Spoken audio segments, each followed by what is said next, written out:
الحبیب سید الانبیاء خاتم النبیین احمد المختار صلی اللہ تعالیٰ علیہ وسلم حضرت امام علی مقام امام حسین پاک رضی اللہ عنہ کی شان پاک اور ظاہر فرمائے۔ آپ کی شان کو غرار بنا، حسنین کریمین کی شان غرار بنا، اس میں کوئی لکی چھپی بات نہیں کہ 1400 برس تقریباً بیت گئے، علماء کرام نے، حافظ قرآن نے، مبلغین اسلام نے دل کھول کھول کے کتابیں لکھی، اس پہ فضیلت بیان کی، لیکن حق ادا ابھی تک جو کربلا کے میدان میں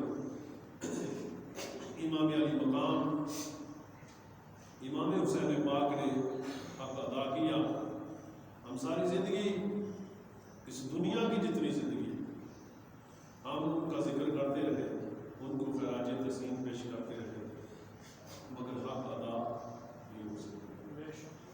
میرے دوستو، ہم سب کی فلاح، ہم سب کی کامیابی اسی میں ہے کہ ہم ساری زندگی حسنین کریمین اور حسنین کریمین سے جو محبت بلکہ مودت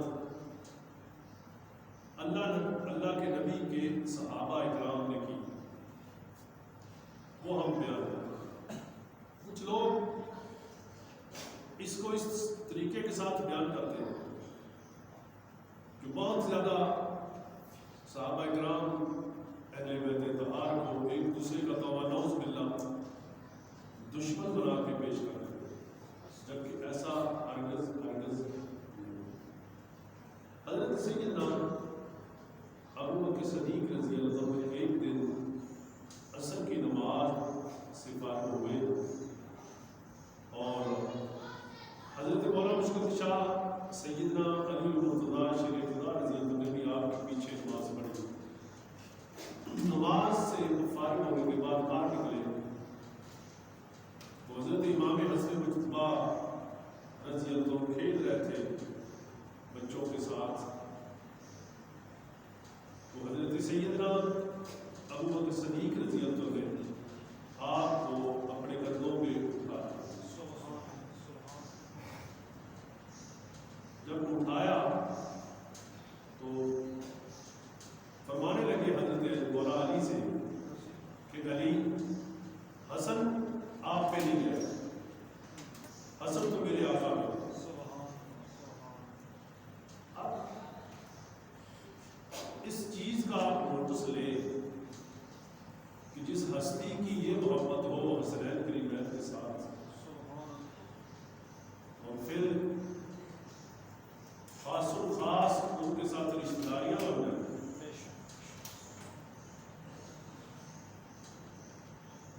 تو وہ بھلا کیسے دشمنی کریں گے، کیسے کوئی اختلاف کریں گے؟ حضرت مولا علی کے گھر سے، حضرت سیدنا علی رضی اللہ عنہ کے گھر سے، آپ کی اولاد پاک میں سے کسی نے خلفاء راشدین یا خلفاء ثلاثہ کے متعلق کوئی نازیبا لفظ نہ بولے، نہ کبھی خیال کیا، جبکہ جب بھی ان کے واقعات پڑھے تو ادب ہی نظر آئے، محبت نظر آئے، یہ چیز بیان کرتے ہیں۔ تو نعوذ باللہ کہ محمد رسول اللہ صلی اللہ علیہ وسلم آپ کی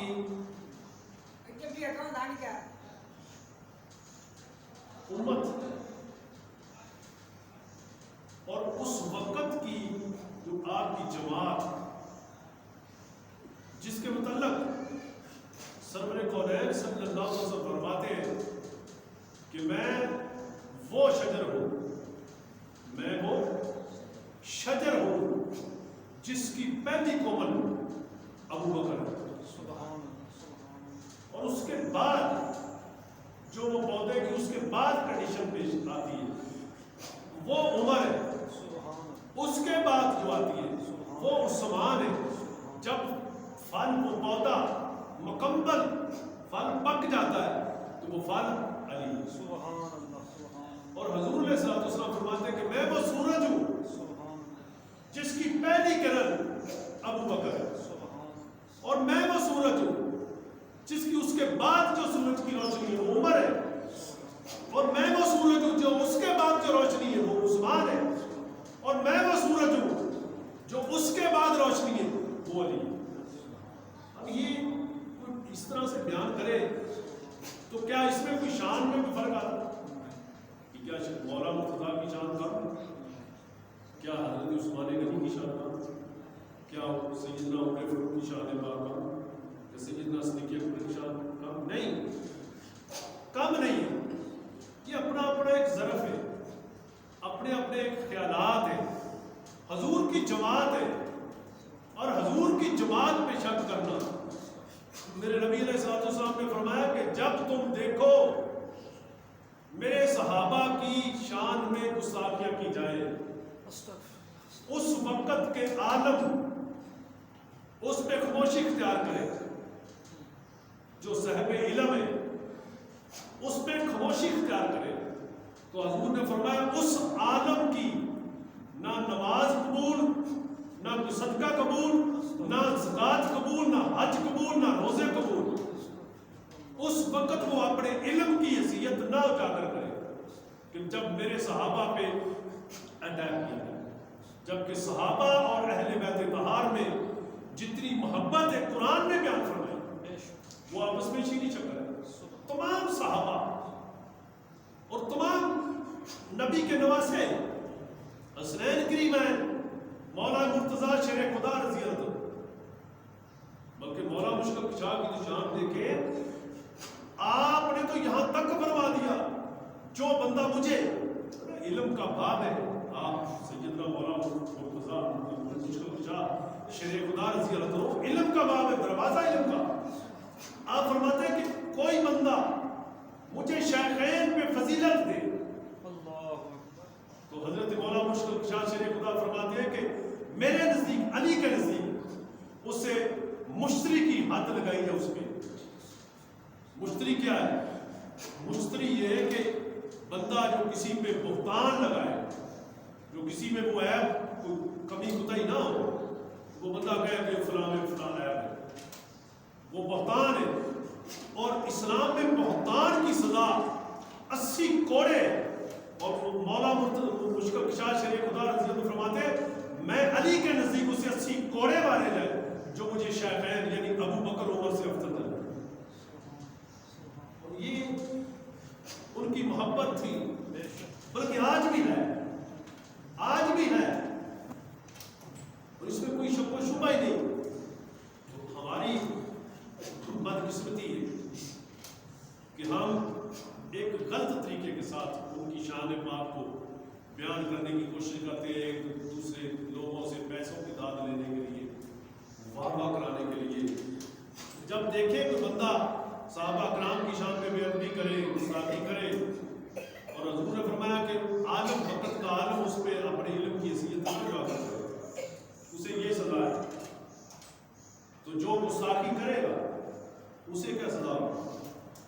اسی طرح سے حضرت حسنین کریمین کی جو عظمت باب ہے, میرے نبی علیہ الصلوۃ والسلام نے فرمایا کہ حسین منی وانا من الحسین, حسین مجھ سے اور میں حسین سے.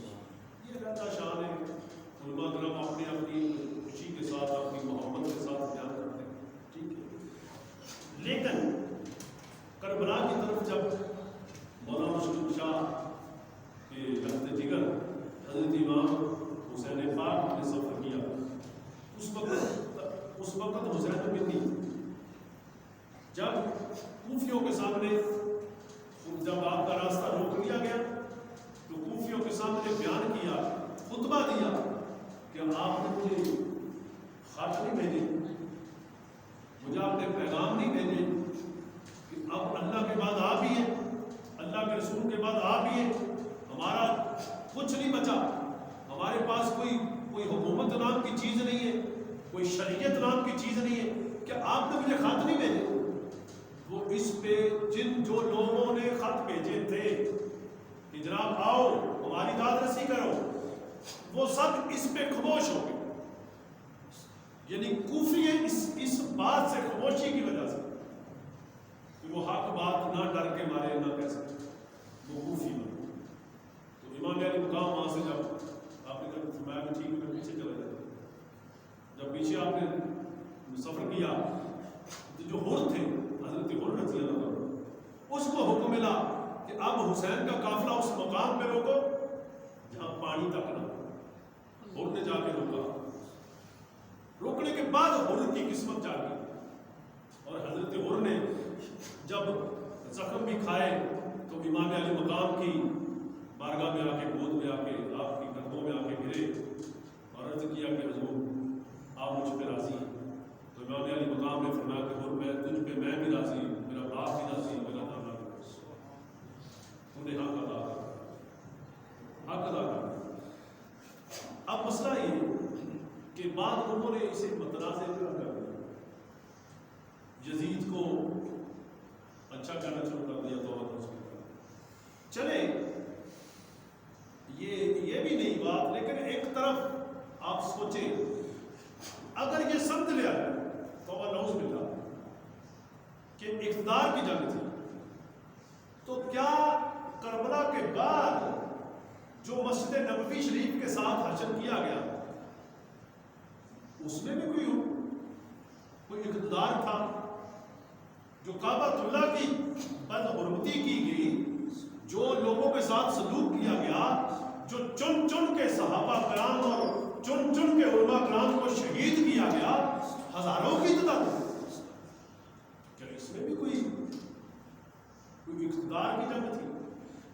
ایک صحابی فرماتے ہیں کہ جب یزید کا لشکر آیا مدینہ منورہ میں 3 دن تک مسجد نبوی شریف کی اذان بند رہی اور مسجد نبوی شریف کے اندر گھوڑے باندھے گئے. اس میں بھی کوئی اقتدار کا مسئلہ تھا؟ آج اس دور کے اندر 3 دن کوئی بندہ مسجد کی اذان بند کرا دے، کسی کو پڑھنے نہ دے، تو کیا پھر بھی وہ دعویٰ کرے گا کہ میں بھی مسلمان ہوں؟ اور 3 دن تک مسجد نبوی شریف کے اندر گھوڑے باندھے جائیں اور بندہ پھر بھی وہ کہے گا کہ میں مسلمان ہوں؟ اس لیے میرے دوستوں یہ تمام چیزیں جب پڑھے یا بیان کریں یا سنیں تو پھر پتہ چلتا ہے کہ یزید کے ارادے کیا تھے، یزید چاہتا کیا تھا. یزید اسلام کو ڈیمیج کرنا چاہتا تھا، ختم کرنا چاہتا تھا، اور حسین اسلام کو بچانا چاہتا تھا.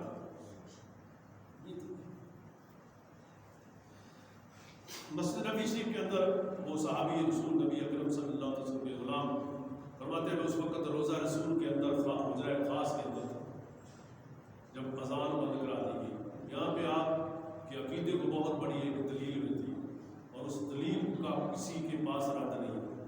فرماتے ہیں جب مدینہ طیبہ پہ کنٹرول کیا گیا، صحابہ کرام کو، علماء کرام کو، اس وقت کے علماء کو چن چن کے شہید کیا گیا. بعد نے 18,000 کا، بعد نے 6,000 کا ہے، جتنے بھی سینکڑوں یا ہزاروں کی تعداد میں علماء کرام کو یا مسلمانوں کو شہید کیا گیا. جو حسین بن علی کا حمایتی نظر آتا اسے شہید کیا. تو وہ صحابی فرماتے ہیں کہ میں چھپ گیا روزہ رسول کے اندر اور 3 دن تک مسجد نبی شریف کی جب اذان بند کی گئی تو اس وقت فرماتے کہ مجھے وہاں پہ کوئی ٹائم ٹیبل نہیں تھا، نہ سورج کی روشنی تھی، نہ کوئی مسئلہ تھا. تو فرماتے کہ میں روزہ رسول صلی اللہ علیہ وسلم سے اذان کی آواز سنتا، یعنی حضور نبی اکرم صلی اللہ علیہ وسلم کی قبر انور سے میں اذان کی آواز سنتا تھا اور پھر اقامت کی آواز سنتا تھا. اسی پہ میں 3 دن تک نماز باجماعت ادا کرتا. اب اذان کی آواز کہاں سے آ رہی تھی؟ قبر رسول سے. اب حضور کے پیچھے نماز پڑھنے والے کون تھے؟ ابو بکر و عمر اور ساتھ وہ صحابہ. یہ جماعت ادا کی جا رہی ہے کہ یزید جتنے مرضی جتن لگا لے، جو ممبر رسول پہ جو اذان بول دی گئی وہ بند نہیں ہوئی، تو سارا کنٹرول قبضے کر لینے کے باوجود بھی اللہ کے حبیب کی قبر انور سے اذان کی آواز سنائی دیتی رہی، 3 دن تک اذان بند رہی۔ لیکن وہ صحابی فرماتے ہیں مسجد نبی شریف کے اندر حضور کے روضے انور سے، قبر انور سے اذان کی آواز میں سماعت فرماتا تھا، سنتا تھا، اور پھر اقامت کی آواز سنتا تھا۔ اسی پہ میں جیسے اقامت کہی جاتی یعنی تکبیر اولا، تو میں ساتھ جماعت کی شکل میں کھڑا ہوا اور اللہ اکبر سمیع اللہ لمن حمدہ یہ سب تسبیحات پڑھی جاتی، اور میں ویسے ہی ساتھ نماز جماعت کے ساتھ ادا کرتا۔ یہ چیزیں میرے دوستوں یزید کے یہ کار، تو حضرت امام علی مقام کے فرزند حضرت سیدنا امام زین العابدین، آپ نے کربلا کے بعد ساری زندگی ٹھنڈا پانی نہیں پیا، اور آپ سے جب پوچھا گیا کہ امام آپ ٹھنڈا پانی کیوں نہیں پیتے اور آپ کی آنکھیں ہر وقت سرخ رہتی، تو آپ سے پوچھا گیا کہ جناب یہ کیا مسئلہ ہے؟ تو آپ فرماتے کہ تو نے کربلا کا واقعہ نہیں دیکھا، میں نے اپنی آنکھوں کے سامنے دیکھا، اگر تم دیکھ لیتے تو کبھی پانی نہ پیتے۔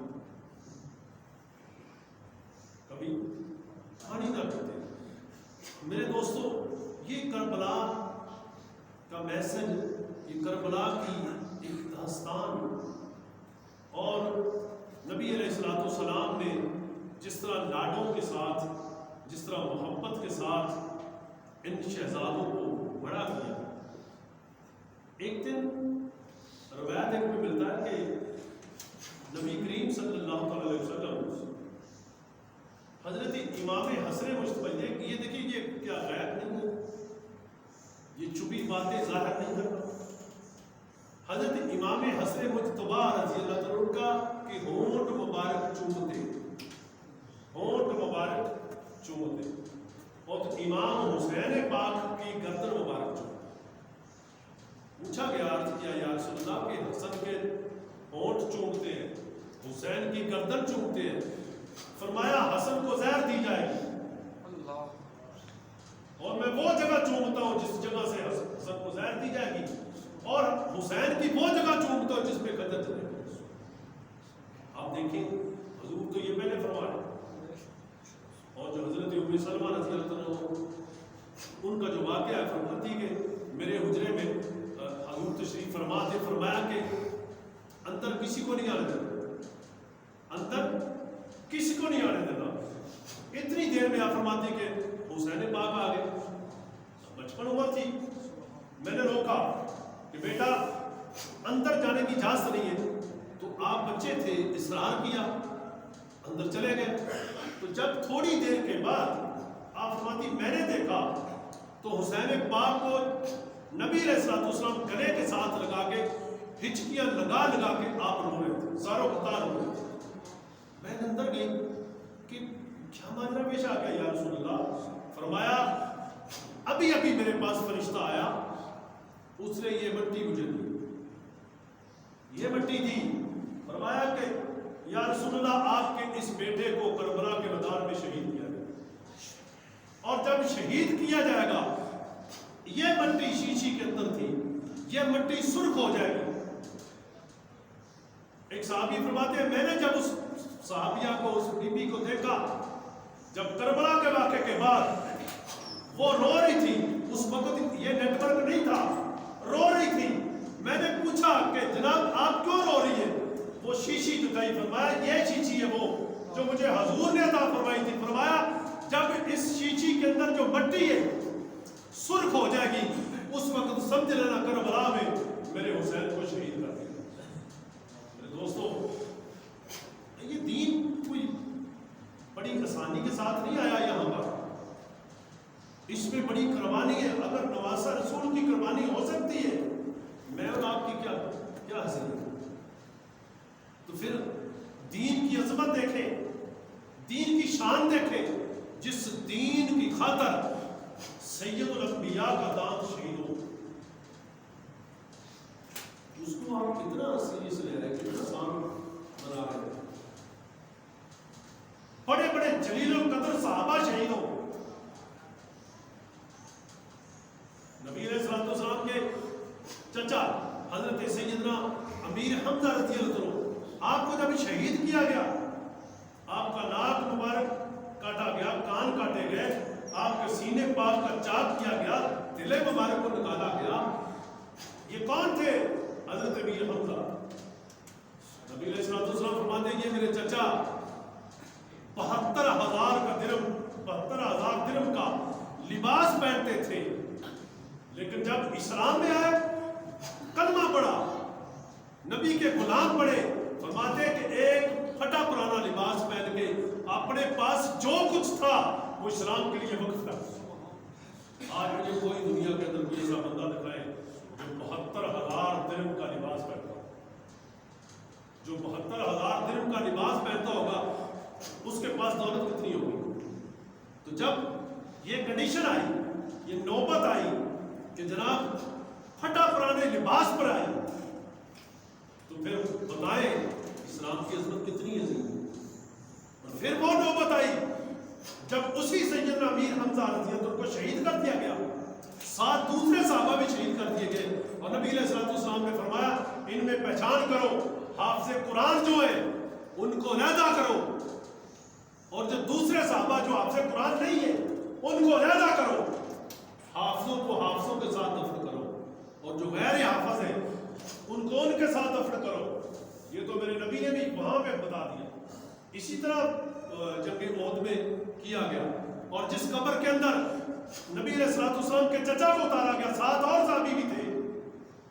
میرے دوستوں، آج یہ دیکھیں آپ نماز جمعہ پڑھنے آ رہے ہیں، ساتھ شربت بھی ہے.